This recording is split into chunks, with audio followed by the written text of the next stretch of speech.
Hello students.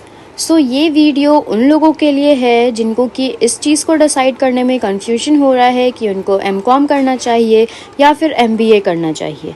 बहुत सारे ऐसे स्टूडेंट्स हैं जो कि बीबीए, बीकॉम, बीबीएम या फिर बीएमएस के थर्ड ईयर में हैं और इस चीज़ को लेके कन्फ्यूजन में हैं कि उनको आगे की पोस्ट ग्रेजुएट डिग्री एमकॉम से करनी चाहिए या फिर एमबीए से करनी चाहिए।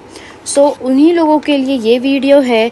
इसको भी मैंने अलग अलग कॉलम के बेसिस पे डिवाइड कर दिया है। पहला जो कॉलम है वो बेसिस वाला है, second column MCom masters of commerce का है और third column masters of business administration का है। इस वीडियो के थ्रू ये जो 5 से 10 मिनट का वीडियो है ये आपको हेल्प करेगा ये डिसाइड करने में कि ये बाकी के 2 साल आपके अच्छे जाने वाले हैं या फिर आप अपने रिक्वायरमेंट के हिसाब से सही फील्ड चूज़ कर पाओगे या फिर नहीं कर पाओगे। ठीक है, तो इस वीडियो को ध्यान से देखना। अब देखो, सबसे पहला जो यहाँ पे है कि एमकॉम होता क्या है और एमबीए होता क्या है। तो सबसे पहला इसका फुल फॉर्म है, एमकॉम का मतलब होता है मास्टर्स ऑफ कॉमर्स। जब आपने ग्रेजुएशन कर लिया तो फिर आप पोस्ट ग्रेजुएशन की डिग्री लेते हो तो वो आपका मास्टर्स ऑफ कॉमर्स होता है। ठीक है, पोस्ट ग्रेजुएशन में मास्टर्स ऑफ कॉमर्स आता है। और एमबीए का मतलब है मास्टर्स ऑफ बिजनेस एडमिनिस्ट्रेशन। ये भी आपका एक पोस्ट ग्रेजुएशन डिग्री ही होता है। ठीक है, अब इसका ड्यूरेशन कितने इयर्स का होता है तो मास्टर्स ऑफ कॉमर्स 2 इयर्स का होता है और मास्टर्स ऑफ बिजनेस एडमिनिस्ट्रेशन भी 2 इयर्स का ही होता है। यहाँ पे कोई भी डिफरेंसेस नहीं है। नेक्स्ट, एज लिमिट क्या होती है। अगर आप एमकॉम करना चाहते हो तो आपका कोई एज लिमिट नहीं है और अगर आप एमबीए भी करना चाहते हो तो कोई ऐसा नहीं है कि आप 20 प्लस हो या फिर 25 प्लस हो या फिर 30 के बिलो हो, ऐसा कोई एज लिमिट नहीं है। ठीक है, एलिजिबिलिटी क्राइटेरिया क्या है। एमकॉम का एलिजिबिलिटी क्राइटेरिया है कि आपको ग्रेजुएशन करना मैंडेटरी है। आपका किसी भी फील्ड में ग्रेजुएशन होना ज़रूरी है। ज़रूरी नहीं है कि आप सिर्फ बीकॉम में ही ग्रेजुएशन करो। You have to be graduate in any field but graduation is mandatory. और similarly masters of business administration में क्या है कि आपका इसमें भी ग्रेजुएट होना ज़रूरी है। आप चाहे बीबीए करो, बीकॉम करो, कोई भी अंडर ग्रेजुएट कोर्स आप करो, उसके बाद ही आप मास्टर्स ऑफ बिजनेस एडमिनिस्ट्रेशन कर सकते हो, बिकॉज ये भी आपका एक पोस्ट ग्रेजुएट डिग्री में ही काउंट होता है। ओके, नेक्स्ट है एडमिशन। एडमिशन का प्रोसीजर क्या है तो इसमें मास्टर्स ऑफ कॉमर्स में एमकॉम में आपका एडमिशन डायरेक्टली भी हो सकता है बिना किसी टेस्ट के, या फिर एंट्रेंस एग्ज़ाम्स भी हो सकते हैं एमकॉम के लिए। बट वहीं पे एमबीए की अगर हम बात करें मास्टर्स ऑफ बिजनेस एडमिनिस्ट्रेशन में आपका सिर्फ एंट्रेंस एग्ज़ाम्स ही होता है, जिसमें से कैट जो है वो काफ़ी ज़्यादा फेमस एग्ज़ाम्स हैं। लोग थर्ड ईयर में ही उसका प्रिपरेशन, अंडर ग्रेजुएट के थर्ड ईयर में ही उसका प्रिपरेशन करना शुरू कर देते हैं। तो अगर आप भी अंडर ग्रेजुएशन कोर्स कर रहे हो और आप सोच रहे हो एमबीए लेने का तो थर्ड ईयर में ही आप एमबीए के लिए तैयारी करना शुरू कर दो, यानी कि कैट के एग्ज़ाम्स के लिए प्रिपरेशन करना शुरू कर दो। नेक्स्ट है mode of study. Mode of study क्या है, या तो आप रेगुलर क्लासेस कर सकते हो एमकॉम में या फिर आप डिस्टेंस कोर्स भी कर सकते हो एमकॉम में।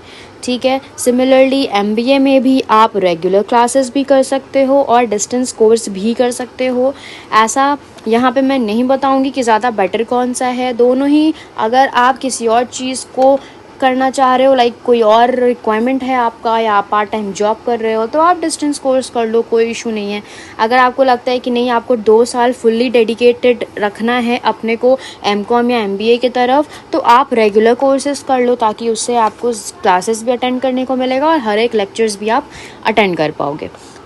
ये आपके ऊपर डिपेंड करता है। अगर आपको लगता है कि आपको अभी सैलरी की नीड है, जॉब की नीड है, तो आप डिस्टेंस कोर्स करो। अगर आपको लगता है कि नहीं, मैं 2 साल ऐसे ही डेडिकेट कर सकता हूँ अपने पोस्ट ग्रेजुएशन कोर्स के लिए, तो आप रेगुलर कोर्स करो। ठीक है, एग्जामिनेशन कैसा होता है तो दोनों ही का सेमेस्टर वाइज होता है। जैसे कि आप अंडर ग्रेजुएट कोर्स भी अगर कर रहे हो तो सेमेस्टर वाइज ही कर रहे हो। यहाँ पे भी आपका सेमेस्टर वाइज ही एग्जामिनेशंस होता है। ठीक है, स्कोप क्या होता है तो मास्टर्स ऑफ कॉमर्स एमकॉम जो लोग करते हैं बेसिकली उनका ध्यान जो होता है, फोकस जो होता है वो रिसर्च फील्ड के तरफ होता है। राइट, कि वो रिसर्च करना चाहते हैं या फ्यूचर में कभी PhD करना चाहते हैं, टीचिंग लाइन में जाना चाहते हैं, तो वो मास्टर्स ऑफ कॉमर्स को प्रेफर करते हैं।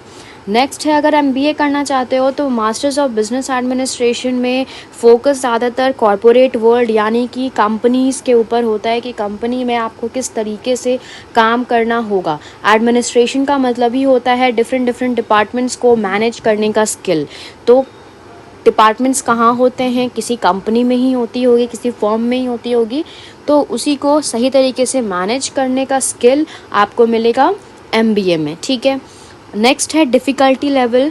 MCOM में थोड़ा मॉडरेट डिफ़िकल्टी लेवल होता है, मतलब कि आपको उसमें अकाउंटेंसी पार्ट ज़्यादा है, न्यूमेरिकल पार्ट ज़्यादा है, ठीक है, कैलकुलेशन पार्ट ज़्यादा है। तो MCOM आपके लिए डिफ़िकल्ट हो सकता है अगर आपको प्रॉब्लम है अकाउंट्स में या फिर कैलकुलेशंस में, ठीक है। Otherwise that will be very good post graduation course for you all. अगर आप MBA करते हो तो MBA में डिफ़िकल्टी लेवल इजी होता है, बिकॉज़ इसमें कैलकुलेशन एंड अकाउंटेंसी पार्ट थोड़ा कम होता है, ठीक है, ज़्यादा कैलकुलेशंस आपको नहीं करने होते हैं। सैलरी की बात अगर करें तो MCOM में, मास्टर्स ऑफ कॉमर्स में सैलरी जो है वो 20,000 से 30,000 पर मंथ के बेसिस पे आपको मिलती है। और अगर हम MBA masters of business administration की बात करें तो इसमें आपको 30,000 से लेके 50,000 पर मंथ मिल सकता है। अब आते हैं सबसे इम्पॉर्टेंट फ़ीस के ऊपर, क्योंकि बहुत लोगों के लिए ये भी एक इशू होता है कि फ़ीस इतना हम अफोर्ड कर पाएंगे या नहीं कर पाएंगे। तो फ़ीस देखिए, मास्टर्स ऑफ कॉमर्स MCOM में फ़ीस होता है 40,000 से लेके 1 लाख तक।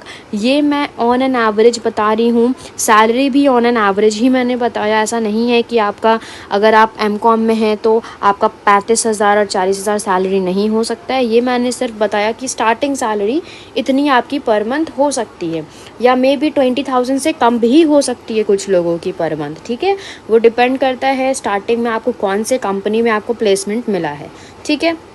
उसी तरीके से फ़ीस की भी अगर बात करें तो प्राइवेट ऑर्गेनाइजेशंस में अगर आप करोगे वहाँ आपको फ़ीस ज़्यादा लगेगा, गवर्नमेंट में करोगे वहाँ आपको फ़ीस कम लगेगा। तो ये चीज़ आपको डिसाइड करना है। ये मैंने ऑन एन एवरेज बेसिस पे आपको बता दिया कि 40,000 से लेके 1 लाख तक का फ़ीस लग सकता है आपको 2 इयर्स के, यानी कि मास्टर्स ऑफ कॉमर्स के फुल कोर्स में। नेक्स्ट है MBA masters of business administration. इसमें आपका फ़ीस वही लमसम 1 लाख to 10 लाख के बीच में वैरी कर सकता है। 10 लाख बेसिकली इतना ज़्यादा जो कॉस्ट है वो वैसे यूनिवर्सिटीज़ पे जाएगा या वैसे कॉलेजेस पे जो कि काफ़ी ज़्यादा नामी कॉलेजेस हैं, ठीक है, या यूनिवर्सिटीज़ हैं। तो उनमें आपका 10 लाख 9 लाख 8 लाख तक जा सकता है 2 इयर्स का कोर्स का फ़ीस। और या फिर अगर आप कम से कम में भी करते हो तो 1 लाख रुपीज़ आपका लमसम में जाता है। इससे भी कम होता है, ऐसा नहीं कि इससे कम कहीं नहीं होता है, बट लमसम में 1 लाख to 10 लाख वैरी करता है, ठीक है, MBA में। फिर लास्ट आता है टीचिंग मेथड। टीचिंग मेथड जो है MCOM में, मास्टर्स ऑफ कॉमर्स में फ़ोकस होता है थ्योरेटिकल नॉलेज देने का, यानी कि उसमें आपको थ्योरेटिकल कॉन्सेप्ट्स वगैरह अच्छे से समझाए जाएंगे। वहीं पे अगर हम MBA की बात करें तो यहाँ पे आपको कंपनी से रिलेटेड प्रैक्टिकल नॉलेज भी मिलेगी, साथ ही साथ थ्योरेटिकल नॉलेज भी मिलेगी।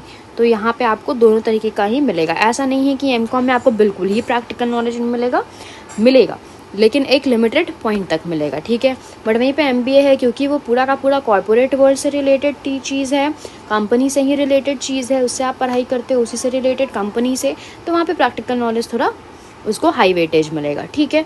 तो ये सारे जो पॉइंट्स थे इसके बेसिस पे आप इजीली डिसाइड कर सकते हो कि आपको कौन सा कोर्स ऑप्ट करना है।